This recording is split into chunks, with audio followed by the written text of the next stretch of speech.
Maglalagay naman nga pala sila ngayon mga kakulit ng mga bakal para sa tie beam ng ipinapagawa naming dream house. Dahil natapos na nga mga kakulit ang kanilang paghuhukay para nga sa paglalagyan ng tie beam. Kaya naman ngayon uumpisahan naman nila ang paglalagay ng mga bakal. At sa paglalagay naman mga kakulit nila ngayon ng mga bakal sa tie beam, dalawa nga lamang pala sila na magkatulong ngayon. Dahil wala din namang ginagawa ang inyong daddy kulit ngayong araw. Kaya naman tumulong na nga lamang din siya sa paglalagay ng mga bakal. Hindi ko nga alam mga kakulit kung ilang araw ba nilang gagawain ang paglalagay ng mga bakal para sa tie beam. Sapagkat naririnig ko nga mga kakulit na ito nga daw ang medyo mabalam na gawain ang paglalagay ng mga bakal. Bali sa kanilang paglalagay ng mga bakal nga pala mga kakulit para sa tie beam, dito na nga nila mismo binubuo sa kanilang hinukayan. Siyempre habang may ginagawa nga sila mga kakulit, tumutulong na nga rin ako sa mga bagay na kaya kong gawain. Para naman yung mga bagay na aking nagawa mga kakulit,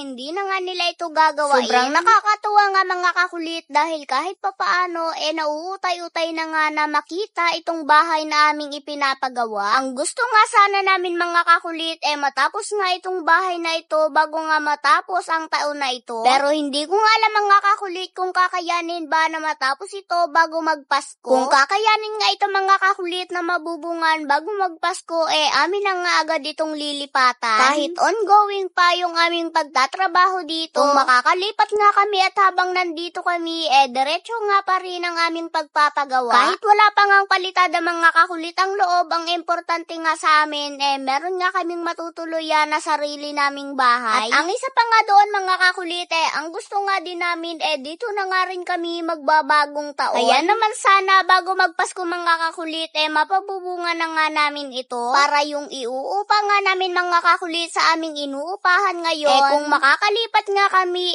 yung aming iuupa ay dito na nga lamang namin gagastusin. Hindi nga namin mabigla mga kakulit ang pagpapagawa sapagkat napakamahal na talaga ng mga materialis ngayon. Kaya naman alalay nga lamang mga kakulit ang aming pagpapatrabaho dito. At sa pagpapagawa nga ng bahay mga kakulit, ngayon nga lamang namin nalalaman na mas malaki pala ang gasto sa mga bakal. Dahil sa presyo pa nga lamang ng bakal ngayon mga kakulit, talaga namang mapapaluhod ka. Kaya naman kung isa ka nga sa nagpagawa ng bahay or nagpapagawa pa nga lamang ngayon, alam nyo na talaga namang malaki ang gasto sa mga bakal. Kaya naman kung isa ka nga sa magpapagawa pa nga lamang ng bahay ngayon, ako na nga mga kakulit ang magsasabi, mararanasan mo na din ang ma-stress. Charot, hindi gayon.